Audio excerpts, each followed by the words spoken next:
ನಮಸ್ಕಾರ ವೀಕ್ಷಕರೇ, ಗರುಡ ನ್ಯೂಸ್ಗೆ ಸ್ವಾಗತ ಸುಸ್ವಾಗತ. ಶಿಡ್ಲಘಟ್ಟ ತಾಲೂಕಿನ ಗಂಜಿಗುಂಟ ಗ್ರಾಮದಲ್ಲಿ ದಲಿತ ಸಂಘರ್ಷ ಸಮಿತಿಯ ತಾಲೂಕು ಸದಸ್ಯರಾದ ವ್ಯೋಮಗಾಲ್ ನರಸಿಂಹಮೂರ್ತಿರವರ ಮೇಲೆ ನಡೆದ ಹಲ್ಲೆ ಹಾಗೂ ಜಾತಿ ನಿಂದನೆಯನ್ನು ಸಮಾಜ ಸೇವಕರಾದ ಪುಟ್ಟು ಅಂಜನಪ್ಪನವರು ಸಮರ್ಥಿಸಿ ಹಾಗೂ ದಲಿತರಿಗೆ ಅನ್ಯಾಯ ಹಾಗೂ ಅವಮಾನ ಮಾಡುತ್ತಿದ್ದಾರೆ ಎಂದು ದಲಿತ ಸಂಘರ್ಷ ಸಮಿತಿಯ ಪದಾಧಿಕಾರಿಗಳು ಇಂದು ಶಿಡ್ಲಘಟ್ಟದಲ್ಲಿ ಪತ್ರಿಕಾಗೋಷ್ಠಿ ನಡೆಸಿದರು. ಇನ್ನು ಈ ಸಂದರ್ಭದಲ್ಲಿ ಜಿಲ್ಲಾ ಸಂಘಟನಾ ಸಂಚಾಲಕರು ಟಿ.ಎ. ಚಲಪತಿ ಹಾಗೂ ತಾಲೂಕು ಸಂಚಾಲಕರು ವೆಂಕಟೇಶ್ ಲಕ್ಕೇನಹಳ್ಳಿ ಹಾಗೂ ತಾಲೂಕು ಸಂಘಟನಾ ಸಂಚಾಲಕರು ಉಜಿಗೂರು ವೆಂಕಟೇಶ್ ಹಾಗೂ ತಾಲೂಕು ಸಂಘಟನಾ ಸಂಚಾಲಕರು ಚನ್ನಕೇಶವ ತುಮ್ಮನಹಳ್ಳಿ, ಅನಿಲ್ ಕುಮಾರ್ ತಾಲೂಕು ಖಜಾನ್ಸಿ ಹಾಗೂ ಎನ್.ಟಿ.ಆರ್. ನರಸಿಂಹ ತಾಲೂಕು ಸಂಘಟನಾ ಸಂಚಾಲಕರು ಹಾಗೂ ಬಿ.ಆರ್. ಬಸಪ್ಪ ತಾಲೂಕು ಸಂಘಟನಾ ಸಂಚಾಲಕರು ಹಾಗೂ ಎಚ್.ಆರ್. ಸುಬ್ರಹ್ಮಣಿ ತಾಲೂಕು ಕಲಾ ಮಂಡಳಿ ಸಂಚಾಲಕರು, ಡಿ.ಸಿ. ನರಸಿಂಹಮೂರ್ತಿ ತಾಲೂಕು ಕಲಾ ಮಂಡಳಿ ಸಂಚಾಲಕರು ಹಾಗೂ ಮುನಿಯಪ್ಪ ವಾರ ಹುಣಸೇನಹಳ್ಳಿ ದಲಿತ ಹಿರಿಯ ಮುಖಂಡರು, ನರಸಿಂಹಮೂರ್ತಿ ಚಿಕ್ಕದಾಸೇನಹಳ್ಳಿ ತಾಲೂಕು ಸದಸ್ಯರು, ಮುನಿಚಿಕ್ಕಪ್ಪ ತುಮ್ರಳ್ಳಿ ತಾಲೂಕು ಸದಸ್ಯರು, ವಿವೇಕ್ ವಿಜೇಂದ್ರ ತಾಲೂಕು ಸದಸ್ಯರು, ಕೃಷ್ಣಪ್ಪ ಹಿರಿಯ ಮುಖಂಡರು,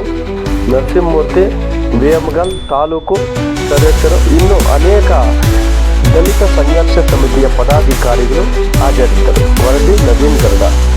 ಕೊಡ್ತಾರೆ ಆ ದೂರನ್ನ ಮಧುಮಾಚಲಕ್ಕೆ ಅಲ್ಲಿ ಗಲಾಟೆ ಆಗೋ ಸಂದರ್ಭದಲ್ಲಿ ಅಲ್ಲೇ ಇದ್ದ ಸ್ಥಳೀಯರು ಗಲಾಟೆ ಬಿಡಿಸ್ತಾರೆ, ಮತ್ತೆ ಗಲಾಟೆ ಆಗುತ್ತೆ. ಅದನ್ನ ಅವರನ್ನ ಹೊಡೆದಿರ್ತಕ್ಕಂಥದ್ದು ನಾವು ಸರಿ ಅಂತ ಹೇಳಕ್ಕಾಗೋದಿಲ್ಲ. ಏನು ಈ ಜಾತಿಯಿಂದಲೇ ಮಾಡುವ ನೆಪದಲ್ಲಿ ಒಬ್ಬ ಆರೋಪಿ ಇರ್ತಾನೆ. ಆ ಆರೋಪಿಯನ್ನ ಈ ತಾಲೂಕಿನ ಸಮಾಜ ಸೇವಕರಾಗಿರ್ತಕ್ಕಂಥ ಪುಟ್ಟಯ್ಯನಪ್ಪನವರು ಒಬ್ಬ ಅಟ್ರಾಸಿಟಿ ಆರೋಪಿ ಪರವಾಗಿ ನಿಂತು ಅವರು ಒಂದು ಹೇಳಿಕೆಯನ್ನ ಕೊಡ್ತಾರೆ. ಜಿ ನರಸಿಂಹಮೂರ್ತಿಯವರು ಮಾಜಿ ಗ್ರಾಮ ಪಂಚಾಯತಿ ಅಧ್ಯಕ್ಷರು, ಅವರನ್ನ ನೋಡಿದ್ರೆ ಜನ ಭಯ ಬೀಳ್ತಾರೆ, ಭಯಭೀತರಾಗಿ ಓಡಾಡ್ತಾ ಇದ್ದಾರೆ. ಏನು ಅಟ್ರಾಸಿಟಿ ಕೇಸ್ ಆಗ್ತದೆ ಅಂತ ಹೇಳ್ಬಿಟ್ಟು ಬೆದರಿಸ್ತಾರೆ ಅಂತ ಹೇಳ್ಬಿಟ್ಟು ಏನು ಆರೋಪ ಮಾಡ್ತಾರೆ. ಈ ಪುಟ್ಟಯ್ಯನಪ್ಪನವರಿಗೆ ನಾನು ಒಂದು ವಿಚಾರಣಕ್ಕೆ ಬಯಸ್ತೇನೆ. ಗಂಜಿಗುಂಟ ನರಸಿಂಹಮೂರ್ತಿ ಅವರು ಸುಮಾರು 20-25 ವರ್ಷಗಳಿಂದ ಅಲ್ಲಿ ಪಂಚಾಯತ್ ವ್ಯಾಪ್ತಿಯಲ್ಲಿ ಮೆಂಬರ್ ಆಗಿ, ಅಧ್ಯಕ್ಷರಾಗಿ, ಟಿಪಿಎಸ್ ಮೆಂಬರ್ ಆಗಿ, ಟಿಪಿಎಸ್ ಅಧ್ಯಕ್ಷರಾಗಿ ಸಹ ಎಲ್ಲಾ ಜಾತಿ ಜನಾಂಗದವರನ್ನ ಒಳಗೊಂಡು ಅಲ್ಲಿ ಸೌಹಾರ್ದತೆಯನ್ನ ಕಾಪಾಡ್ತಾ ಇದ್ದಾರೆ. ಯಾಕೆ ಈ ಮಾತನ್ನು ಹೇಳ್ತೀನಿ ಅಂತಂದ್ರೆ, ಅವರ ಅವಧಿಯಲ್ಲಿ ನೀವು ಬೇಕಾದ್ರೆ ಅಲ್ಲಿ ಚೆಕ್ ಮಾಡಬಹುದು, ಮೇಲ್ವರ್ಗದವರ ಮೇಲೆ ಏನು ಇವರು ಆರೋಪ ಮಾಡ್ತಾ ಇದ್ದಾರೆ, ಅಟ್ರಾಸಿಟಿ ಮಾಡ್ತಾರೆ ಅಂತ ಹೇಳ್ಬಿಟ್ಟು ಅವರ ಅವಧಿಯಲ್ಲಿ ಒಂದು NCR ಆಗಿರ್ಬೋದು, ಒಂದು FIR ಆಗಿರ್ಬೋದು ಮಾಡಿದ್ದು ನೀವು ತೋರಿಸಿದ್ರೆ ಉಳ್ಳೋರ್ ಪರವಾಗಿ ಏನಾದ್ರು ದಲಿತ ವಿರೋಧಿ ನೀತಿಯನ್ನ ನೀವು ಅನುಸರಿಸ್ತಾ ಇದ್ದೀರಾ. ಯಾಕಂದ್ರೆ ಮಾತಾಡೋ ಸಂದರ್ಭದಲ್ಲಿ ನೀವು ಒಬ್ಬ ಮನುಷ್ಯನನ್ನ ಓಲೈಕೆ ಮಾಡ್ಕೊಂಡು ಮಾತಾಡ್ತಾರೆ.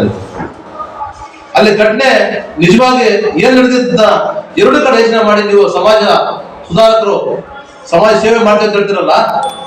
ನೀವು ನಿಮ್ಗೇನು ಒಂದೇ ಜಾತಿಯವರು ಓಟ್ ಹಾಕಿಲ್ಲ, ಮೇಲ್ವರ್ಗದವರು ಮಾತ್ರ ಓಟ್ ಹಾಕಿಲ್ಲ. ನಿಮಗೆ ಇಡೀ ನಮ್ಮ ತಾಲೂಕಿನ ಇರ್ತಕ್ಕಂಥ ಎಲ್ಲ.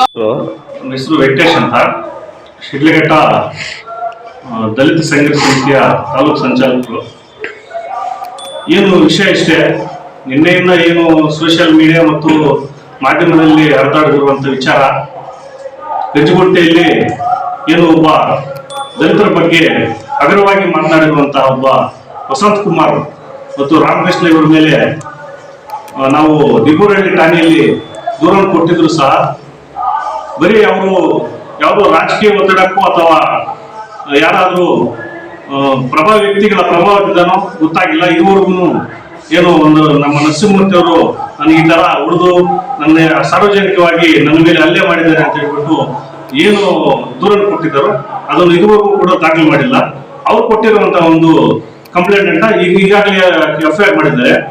ಮತ್ತೆ ಈಗ ನಮ್ಮ ಅದ್ರ ವಿಚಾರವಾಗಿ ನಮ್ಮ ಪುಟ್ಟು ಅಂಜನಪ್ಪ ಅವರು ನಮ್ಮ ನಾಯಕರಾದಂತಹ ಮತ್ತು ಈ ಶಿಡ್ಲಘಟ್ಟ ತಾಲೂಕಿನಲ್ಲಿ ಪ್ರಭಾವಿ ದಲಿತ ಮುಖಂಡರಾದಂತಹ ಒಬ್ಬ ಗಂಜಿಗುಂಟೆ ನರಸಿಂಹಮೂರ್ತಿ ಅವ್ರ ಬಗ್ಗೆ ತುಂಬಾ ಹಗರವಾಗಿ ಮಾತಾಡ್ತಾರೆ.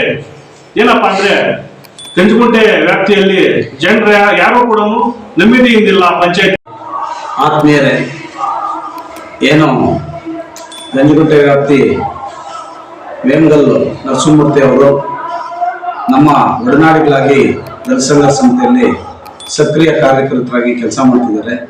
ಅವ್ರ ಮೇಲೆ ನಿನ್ನೆ ಒಂದು ಗಂಜಿಗುಂಟೆ ಸರ್ಕಲ್ ಅಲ್ಲಿ ಒಂದು ಅವ್ರ ಮೇಲೆ ಹಲ್ಲೆ ನಡೀತದೆ. ಆ ಹಲ್ಲೆಯನ್ನು ಖಂಡಿಸಿ ಈಗಾಗಲೇ 2 ದಿವಸ ಆಗಿದೆ ದೂರನ್ನು ನೀಡಿ. ಆ ದೂರ ಇದುವರೆಗೂ ಯಾವುದೇ ರೀತಿಯ FIR ದಾಖಲಾಗಿರೋದಿಲ್ಲ. ಆ FIR ದಾಖಲಾಗದೆ ಇರೋದನ್ನ ನಾವು ದಲಿತ ಸಂಘರ್ಷ ಸಮಿತಿ ತೀವ್ರವಾಗಿ ಖಂಡಿಸ್ತಿದ್ದೀವಿ. ಈಗ ಪೊಲೀಸ್ ಇಲಾಖೆ ಅದನ್ನ ಎಚ್ಚೆತ್ತುಕೊಂಡು ಅವರಿಗೆ ನೊಂದ ದಲಿತ ಮುಖಂಡರಿಗೆ ನ್ಯಾಯ ಕೊಡಿಲ್ಲ ಅಂತ ಅನ್ನೋದಾದ್ರೆ ನಾವು ಮುಂದಿನ ದಿನಗಳಲ್ಲಿ ಉಗ್ರವಾದಂತಹ ಹೋರಾಟವನ್ನ ರೂಪಿಸ್ತೀವಿ ಅಂತ ಈ ಪತ್ರಿಕೆ ಮುಖೇನ ತಿಳಿಸ್ತಾ ಇದ್ದೀವಿ.